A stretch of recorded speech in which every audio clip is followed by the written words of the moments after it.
Hello and welcome. In Africa, we have a peculiar problem, and I believe Yoweri Museveni, president of Uganda, put it best.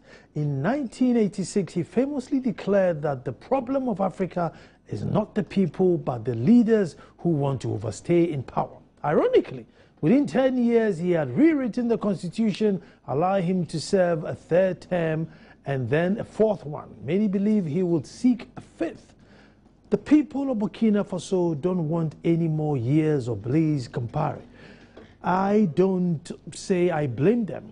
What does concern me, though, is the turmoil in the country right now. The instability is worrying on the continent level. And as neighbors, I wonder if the unrest will spill over to the countries that are already simmering with problems of their own. Now, I can't speak on this issue without talking to my two favorite people when it comes to issues concerning the continent and the sub-region.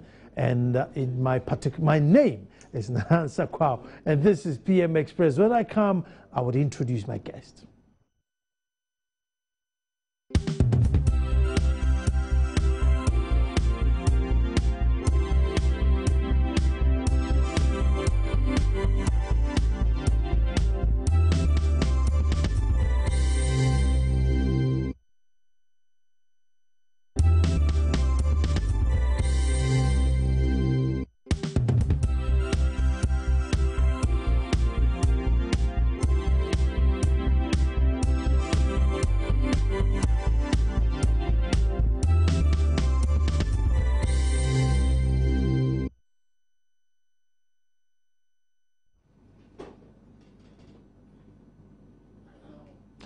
Well, thank you for staying. And Burkina is burning, and that's the issue we are talking about.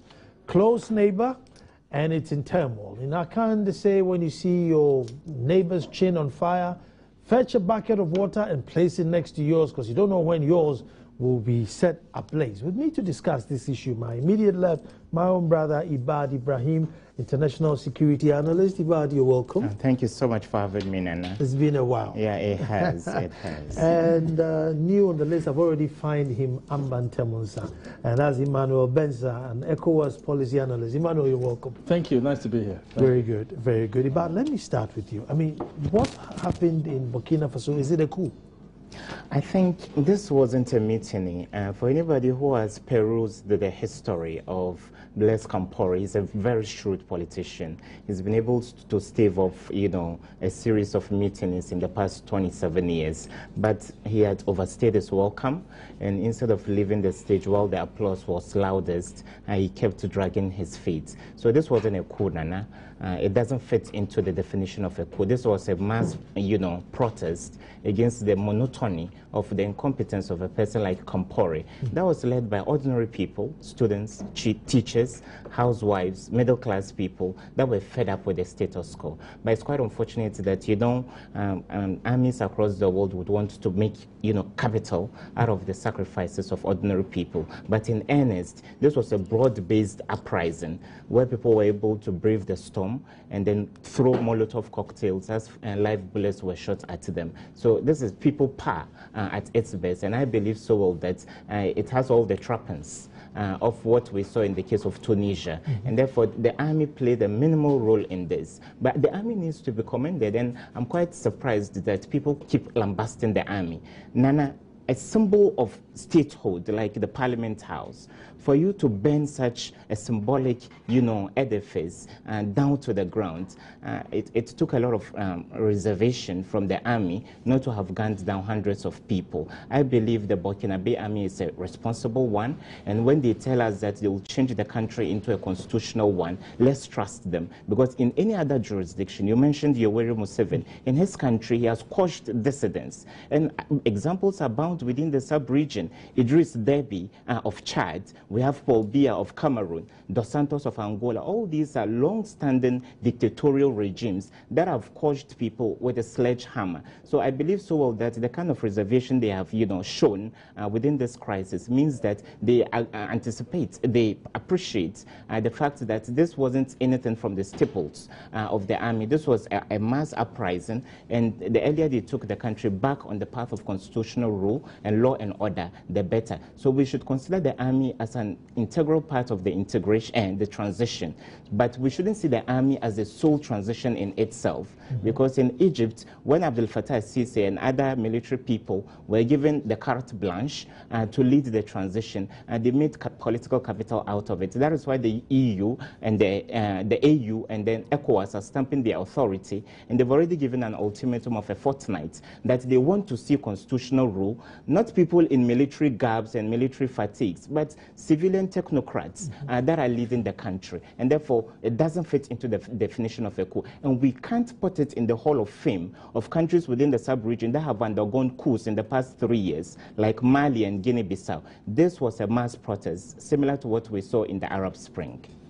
Emmanuel, I mean, what was ECOWAS doing? I mean, this guy rewrites the constitution, stay in power, rewrites it, stay in power. Could ECOWAS have come in and said, listen, you can't be rewriting your constitution, for that long, or their sovereignty, so if you can rewrite it as long as possible, you stay in there. What could ECOWAS You see, the thing about this criticism of ECOWAS was understandable. I think it's a bit misplaced because, you see, at the end of the day, ECOWAS is made up of member states, 15 member states. And ECOWAS is not a policing organization that will go around checking whether each country is, abiding by the constitution or not. What ECOWAS tends to react after the fact, and the way the organization is set up, that is the way in which it is likely, it has a precedent. We've seen it in the way it treated coups in Niger, Mali, Cote d'Ivoire, and so on and so forth. So we're never going to see ECOWAS going and, with a stick, to tell Blaise Compaoré, who had been a mediator in the past. Even in the Mali in 2012, he was the ECOWAS envoy to Mali. The irony of it all, one may say, to see that now the tables have turned, and now he's the one who has to have envoys sent to go and appease his nation. So no, ECOWAS would never have, and it's never going to happen in the future. Thankfully, we have one remaining despot, quote unquote, in the sub-region, and that's in the form of Yahya Jammeh, whom we need to deal with sometime soon. So I think it's a feather in the cap for ECOWAS, the fact that it's been able to, deal with these. Let me stay with you. Yeah. You see, I believe I don't mind if he stayed in power for 100 years. Really? All I bother is that you don't invest too much power in that person. Yeah. Because, you see, I keep saying that the black man is different. No matter, even though all human beings are different, it's different. And therefore, if you give him limited powers, and then he stays there, and then you share the powers amongst the rest, so that no one is envious of each other and no one is tearing people apart, we can develop faster. This 4-year, 5-year cycle, it just makes enemies out of one state tearing each other apart. I think Ibad made a point about, the track record of Blaise Compaoré. It's important to take a look at his track record.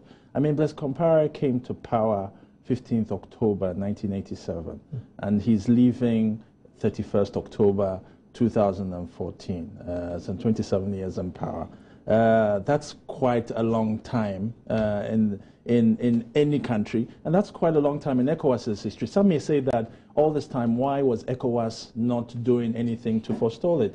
You see, there's this thing about, the term limits in any constitution, which is an important debate, and it's a conversation that needs to be had. If you look at a country like Rwanda, Rwanda is now probably the black star, emerging black star of the continent for what it has been able to do in the 20 years since the genocide.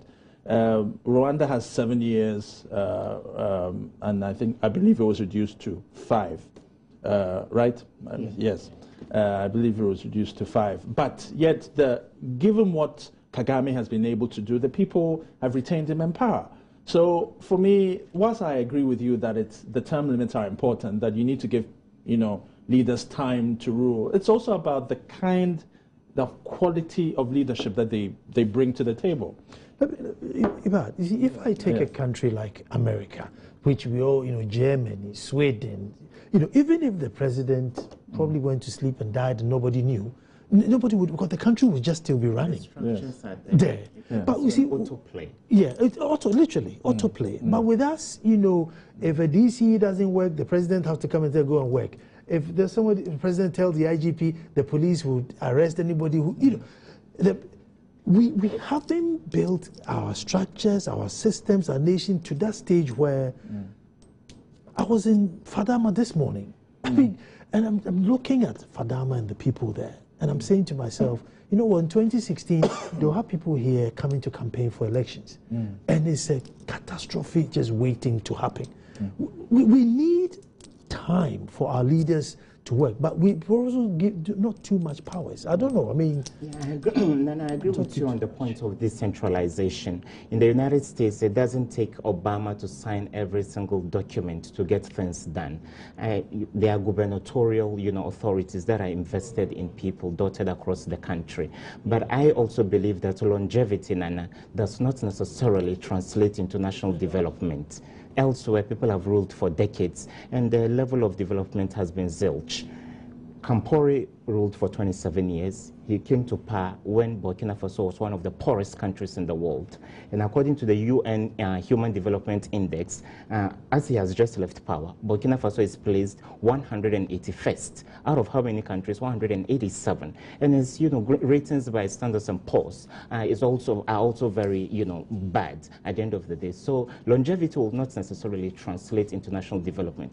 But we should also give our leaders the benefit of the doubt. You mentioned the black element. I think we come from a certain political subculture where when you are made a leader, you become a leader forever. When a king is installed, he remains a king forever. And I believe so well that this mentality was carried into our contemporary politics after independence. So we need to wean our people, leaders, away from, you know, this, you know, belief that for as long as I've been chosen as president, some even became president because of the role they played in the struggle against the white people for independence. But they weren't like Mandela. After apartheid, Mandela did only one term. But when you look at the portrait of all the leaders we've had in the sub-region, even our own darling Nkrumah wanted to be the only champion on the political scene. So we are coming from a certain political subculture, and regional blocs like ECOWAS, the AU, and others could do well in weaning us away from that. But that notwithstanding, Nana, I believe so well that in whatever circumstance we find ourselves,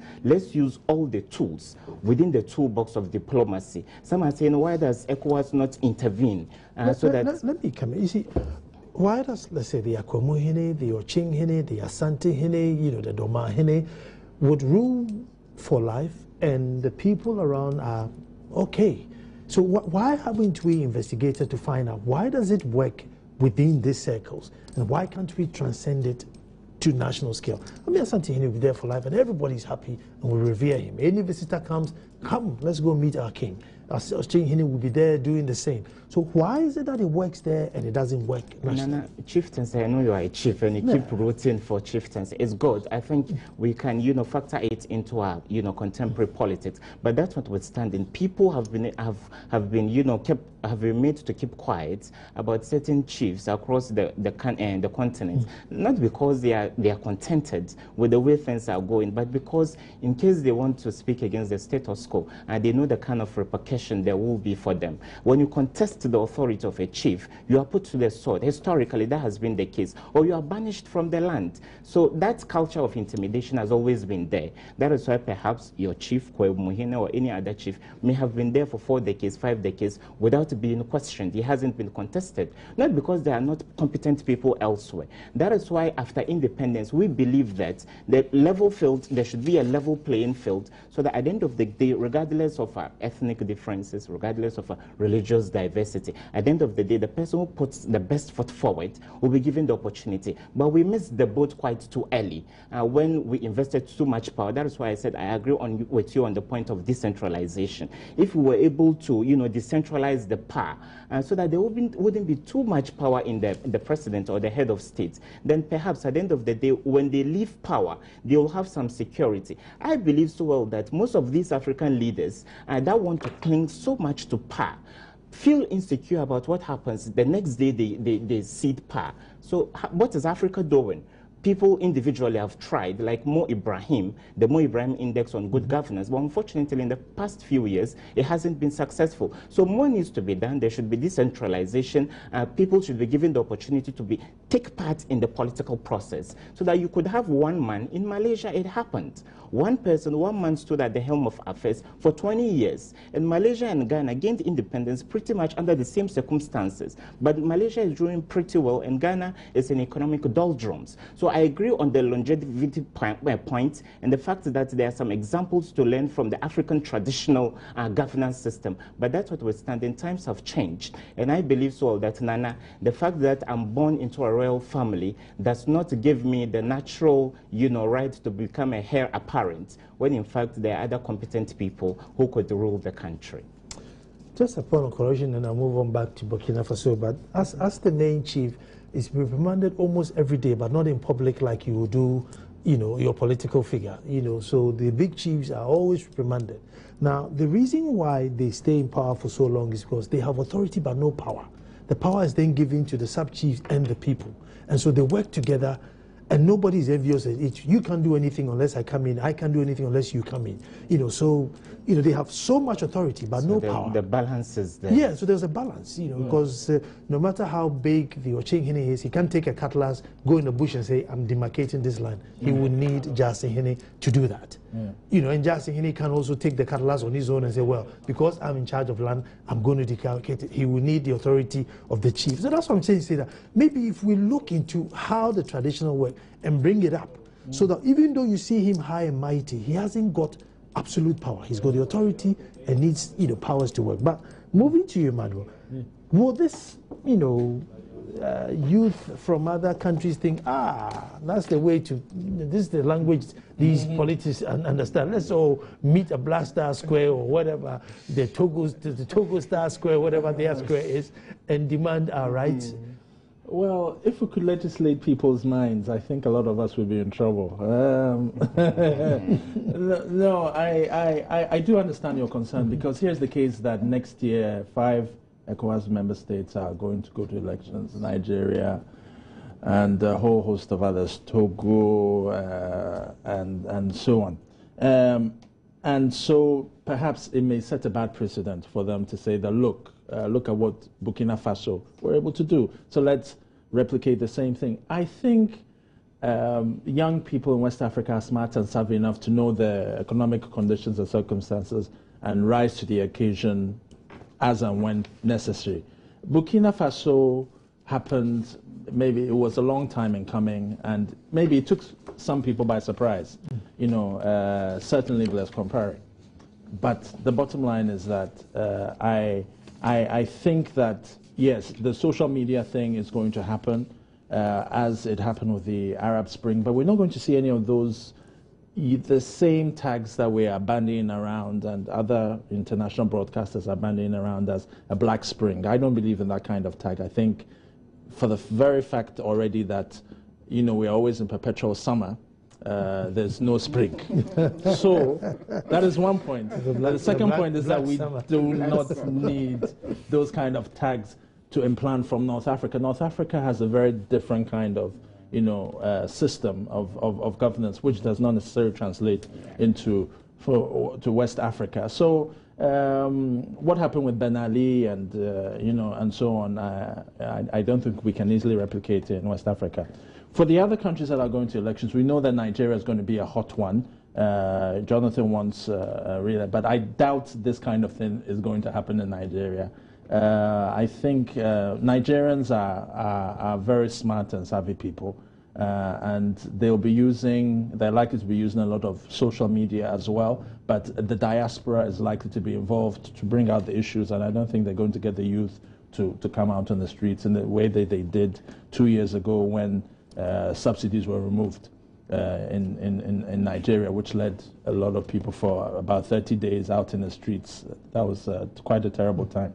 But in short, I don't think the youth are going to be inspired by this. This has, the way in which Burkina Faso has been dealt with by ECOWAS, AU, and all the diplomatic processes that are in motion. It's gone quite quickly, a lot more quickly than we expected. given that Blaise Compaoré has also stepped down and is now, walking around somewhere in Côte d'Ivoire.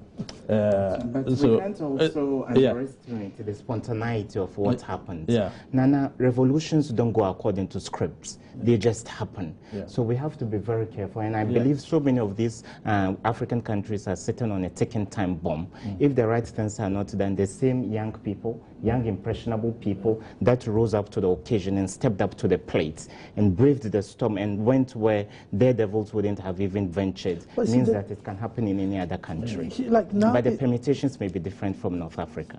The youth are now calling for Thomas Sankara, even though most of them probably never saw him, but they're probably now reading about his vision and how he really wanted to move Burkina Faso the African direction. However, what they are going to put in place is not the Thomas Sankara thing. They're just going to put in place the same Western type democracy which has never ever worked. I don't know anywhere in Africa who has a success story in that side of democracy. I don't know. I think it's quite subjective, Nana. I think Africa is better off with democracy, which is all of its imperfections, than having the authoritarian regimes. But then which democracy, though? That's the thing. Which democracy? Ghana is not doing badly. We are seen as a bastion of democracy. Since '92, we've had a stable democracy. I think there's more room for improvement. And throughout history, Nana, you can read all the pages of history. There hasn't been any political system that has been impeccable. So I think we should keep on, working and then trying to smoothen the rough edges. No, I'm not against this Western democracy. I'm just saying, is this suitable for us? That's what I'm asking. I'm not saying that there's nothing wrong with the system. 4 years, you go out. If there were a viable alternative, I believe so well that the continent would have rallied around it, where people have been given the opportunity to dominate the political scene for a decade or so. They've left the countries in shambles. But what hurts me is that the Westerners played a pivotal role, even though a subtle one, in getting asylum for Blaise Compaoré. And I believe so well that now that AU is cracking the whip and giving ultimatum, it means that they are buckling down to certain external pressures. Unfortunately, anybody who succeeds Compaoré will be a puppet of France. And you know so well that the French have got a very firm grip on Francophone West Africa, more than the Brits do on Anglophone West Africa. So it's quite unfortunate. It's a lose-lose situation if you are a real African and someone who is pushing for Africanism. But unfortunately, this is what has happened. And this is the best bet we can get. Because in Iraq, when Saddam was toppled in 2003, the top American envoy was Paul Bremer. What he did was he de-Baathified the country. He dissolved all the institutions of state, the army, the police service, the judicial system. And 11 years down the line, Iraq is still volatile. One good thing about this Burkina spring or summer, just as Emmanuel suggested, is that the head of state has been taken off the scene, but all the institutions of state seem to be intact. So therefore, I don't believe that the situation will degenerate to an extent that we would be talking about the potential security implications, like the influx of Burkina refugees or the further militarization of the conflict in the north. Let me take a break, and then when I come, we'll look at that, because whatever new president or head of state they elect, is he or she going to work with the same systems in place, or is she now coming to dissolve them for the confusion to start? Don't move.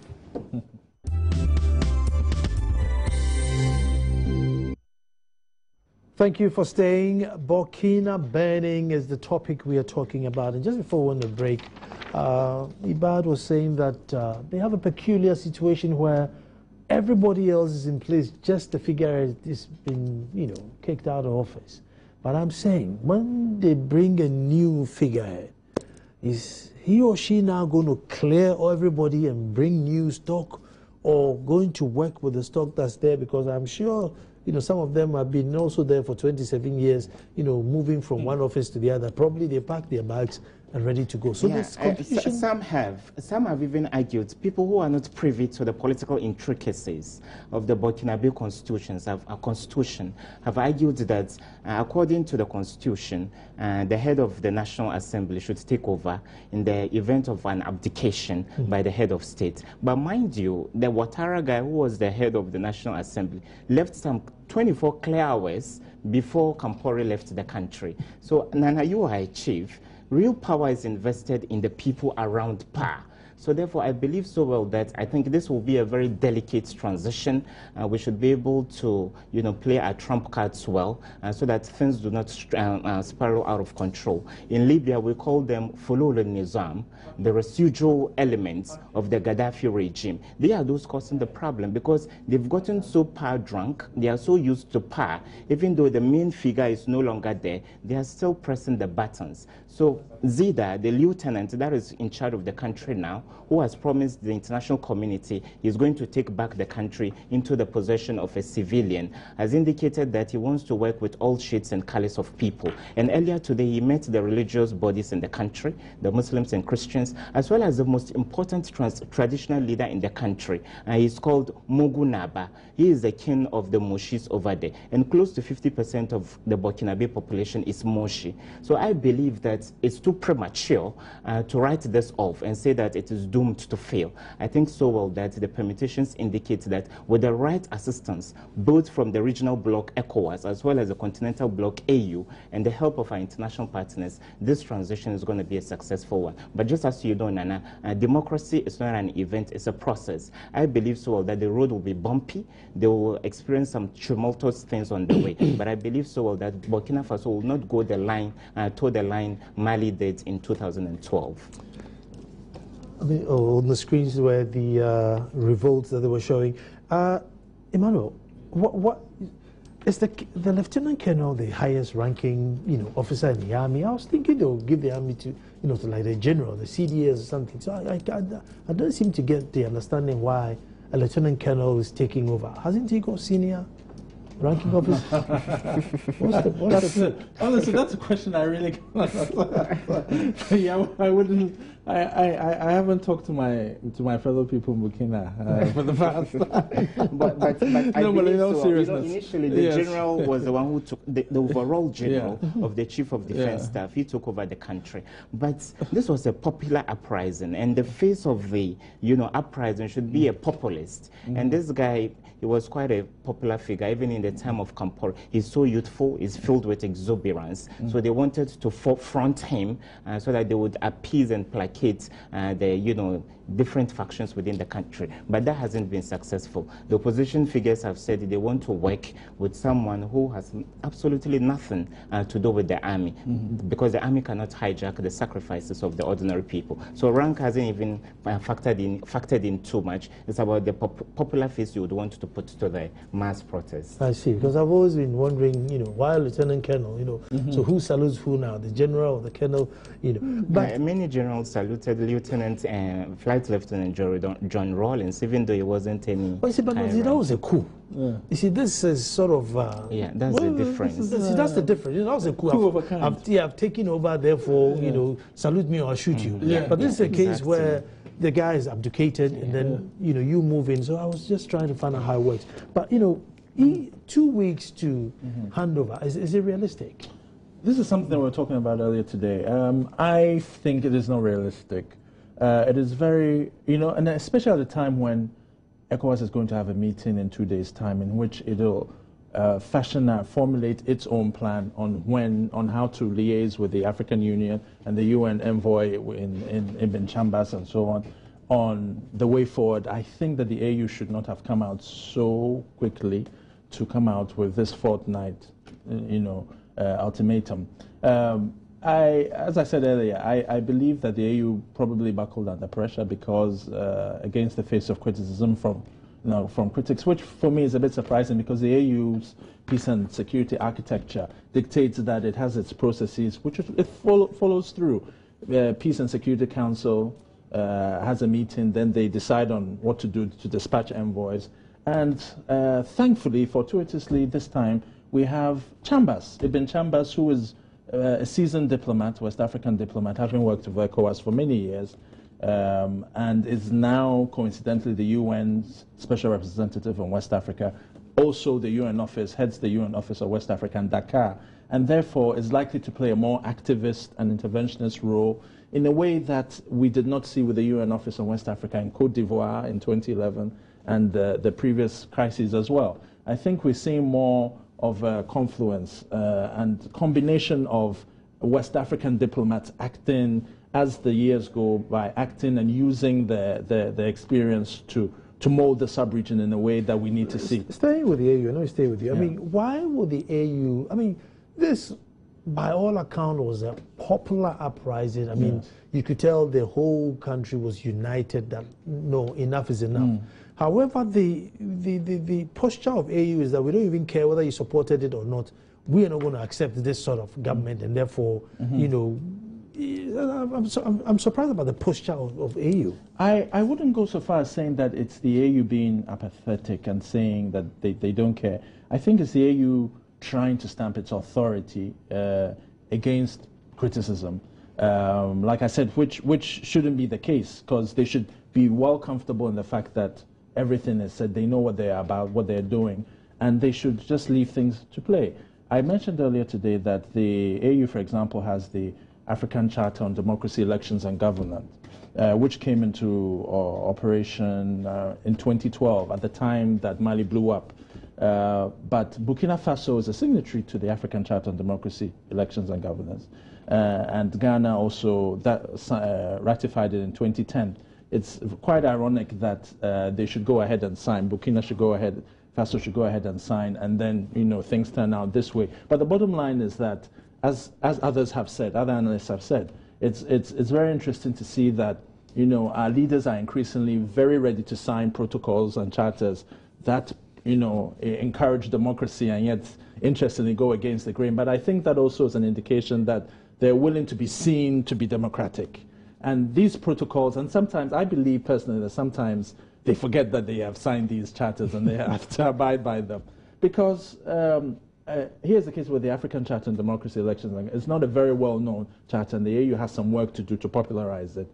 The ECOWAS has its own protocols on democracy and governance as well, and with his experience in Liberia and the whole slew of coups that it's had to deal with, and firefighting in the sub-region as well, it developed quite a comprehensive ECOWAS peace and security architecture as well, from which the African Union itself has learned a lot from.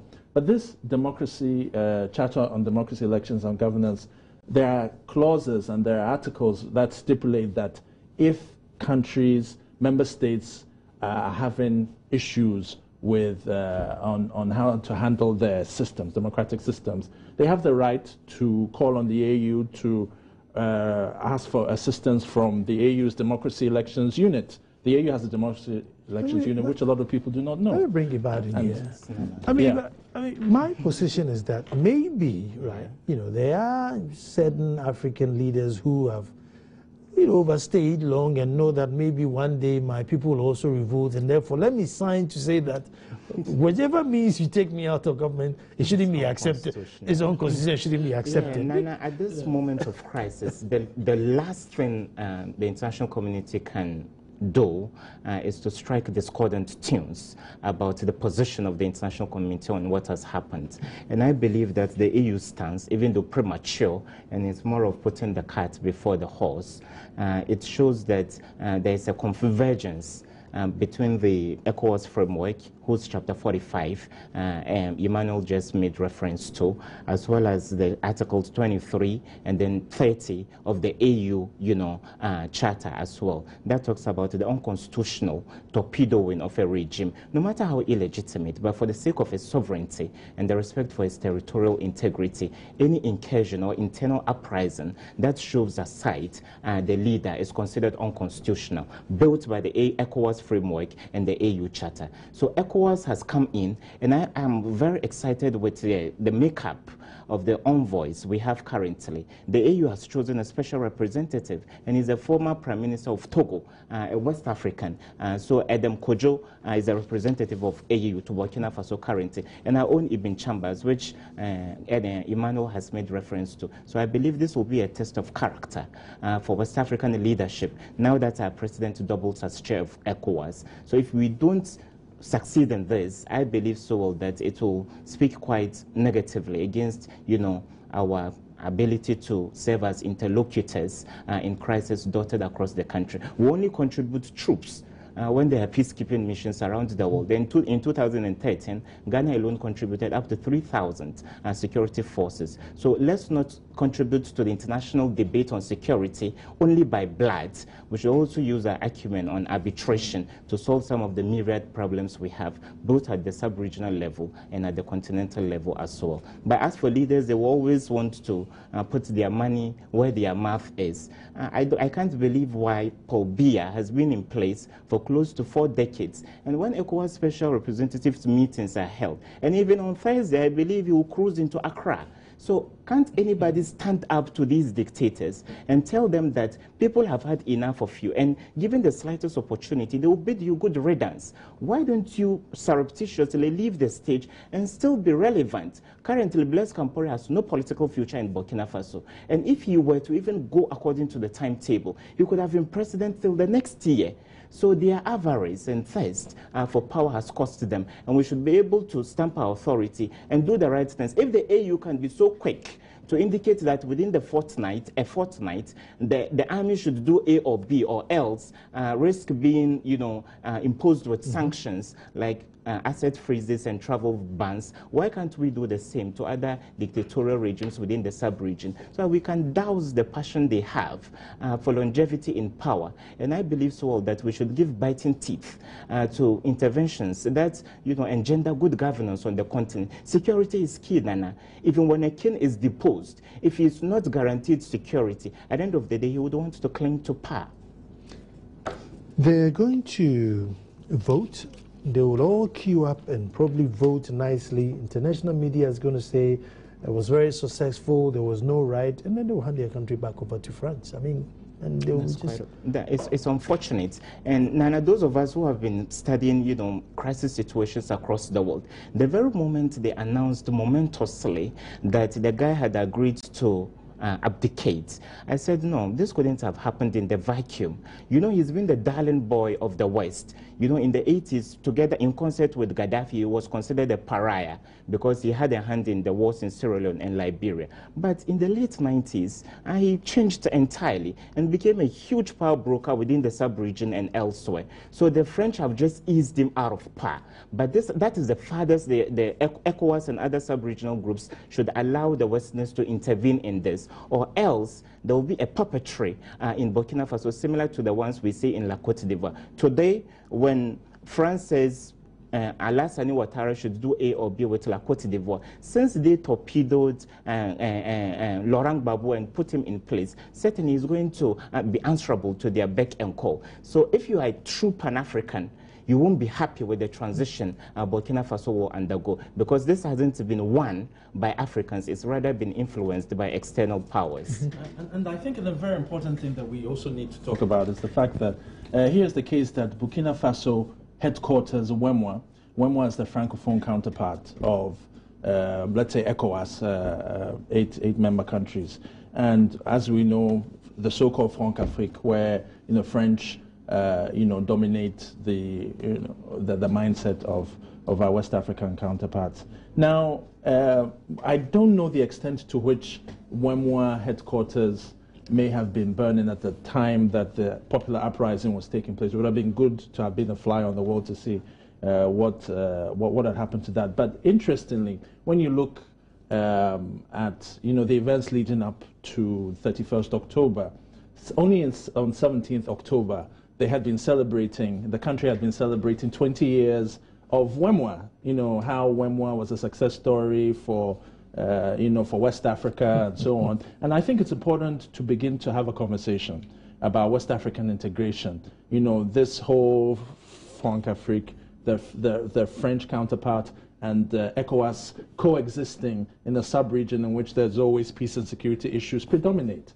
WEMWA has done quite well, has the customs union, there's the CFA franc, which has led the common currency and so on, pegged by the French treasury and so on. But for me, I thought it was a delicious irony that it was burning. Burkina is quote-unquote burning, and maybe it's symbolic indication that maybe Franc-Afrique, the French influence in West Africa, may be burning as well. But it may be premature, because it would have been interesting to see whether the young people there also are quite cognizant of the fact of this whole WEMWA thing. Maybe some don't even know that WEMWA is headquartered in their own country. And I think these are the conversations that we need to continue having. The French have a real firm grip on Francophone West Africa, and if we don't, break the, the jinx, it will be very difficult for the sub-region to reintegrate. The Brits have done well. They ceded a lot of power to us when they granted us independence. But the French, everything is tied to the umbilical cord of Paris. When Paris says do this and you don't do it. And you look at Guinea, what happened to Guinea? When Sékou Touré wanted to do differently, they quashed all the physical assets they had in the country before leaving. Because by colonizing Francophone West Africa, the French thought they were doing them a favor. So the dividends of colonization was what they destroyed before they left. And up till now, the country has not been able to recover. So I'm just imagining what the transition is going to be like. I mean, are the people in power today also going to join the campaign trail and campaign to say keep us in power longer, or are they all going to go and then they bring a new fresh set? How are they going to face this? I think it should be a blend of the old guard and a new guard. Just as you indicated, the dissolution of the structures that stay and work in the country will not inure to the future benefits of the country. So let's have a melange of the old and the new, so that the old will not feel disenchanted or disenfranchised. In which case, and mind you, Nana, you are talking about a delicate institution, that is the army. And the division of the army is more precarious than the division of the general masses, because they have state secrets up their sleeves, they know where the weapons caches are and all that. So if a general came to the fore, and he has been outwitted by a lieutenant colonel, that tells you that there is schism within the army itself. So this is razor thin, very delicate, and the international community should be able to, mentor Burkina Faso to go through this dicey transition before things spiral out of control. I mean, Emmanuel, what's your position on this? I mean, do we clear the old guards? I mean, because they're all tainted. I mean, I'm sure even though they wanted Blaise out, I'm sure it's the whole government they're fed up with. And, majority of them are still there. So what going forward, what do we do? Do we clear everybody and bring fresh stock? Or? No, I'm with Hubert here. I believe it's a blending of the two. But I also am someone who believes in institutions, and I believe that as long as the African Union and ECOWAS are there and playing activist and interventionist roles, they must ensure that the spirit, the letter of their charters, work, play out as well. So they must begin to get people to understand that there are charters that countries must live up to. So if the Charter on Democracy, Elections and Governance says that Burkina Faso is a signatory to that charter, then all the provisions, as Ibad talked about, the Articles 23 and 24, which talk about consequences of a coup, are adhered to. So that we are linking the national with the sub-regional, and eventually, as has been acknowledged worldwide by numerous scholars about the quality of West Africa, ability to respond to peace and security threats. We sustain that take precedent. A break here, and then when we come back, we're going to look at what the way forward is going to be. The land of incorruptible people, Burkina Faso. Really? Stay tuned.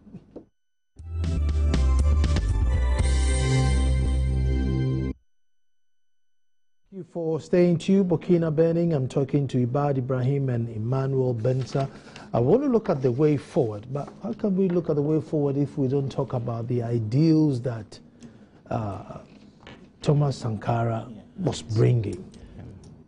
They've missed that opportunity to bring that sort of ideals back.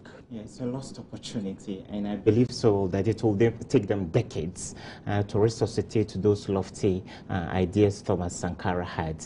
But Nana, most of the time you make do with what is available. I believe so well that the forebears of the continent during the wee hours of independence on the continent really had good ideas, and the examples are bound on the continent, but we weren't patient enough with them. And it was also happening within the backdrop of a certain politically savvy people who for centuries had been colonized and enslaved by the white man. So when we woke up, we were like a giant that had been in a slumber for so long. Everybody was jostling for power. But decades down the line, I believe so well that it is good we go back to the old scripts. Where there are good things about Nkrumah, let's pick them up. mix them with the new ideas we have today, and forge ahead.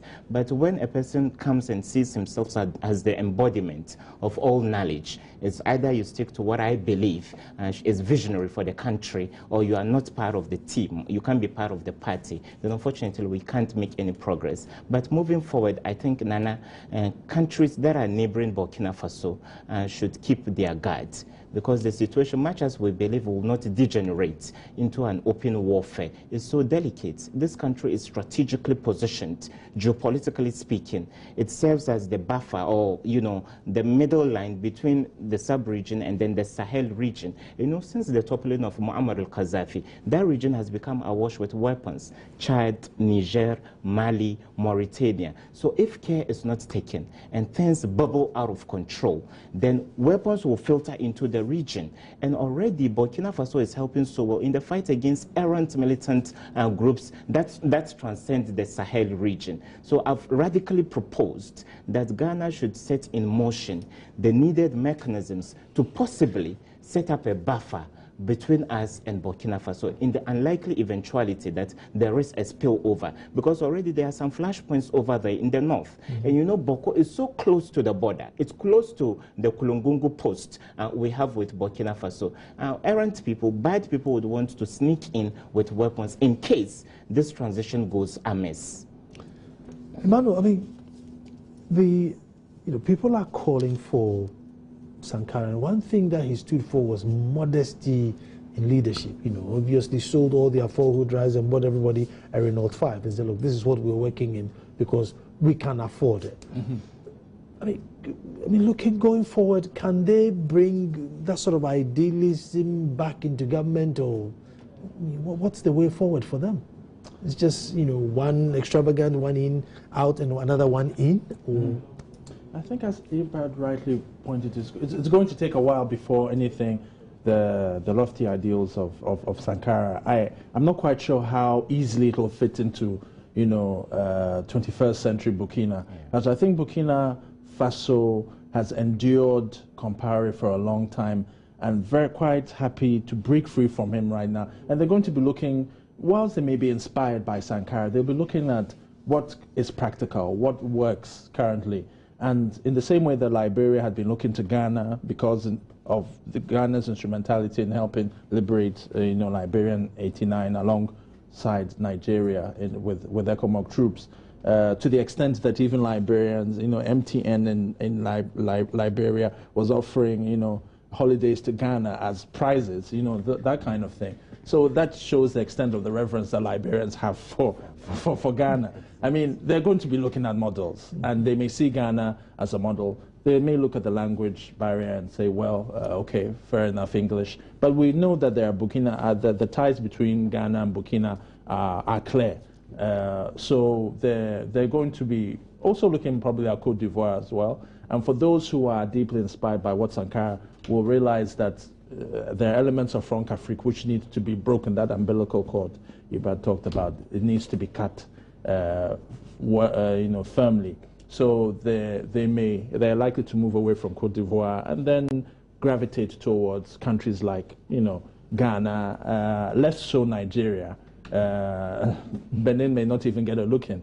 Because it's so small, and so on. So I'd like to think that apart from Sankara's, inspiration, Ghana is probably the best bet for them. We saw how the day on the eve of the of the coup, the Burkinabe who are living here in Ghana were at the embassy, and a lot of media spoke to them and so on. So I think that is the way forward.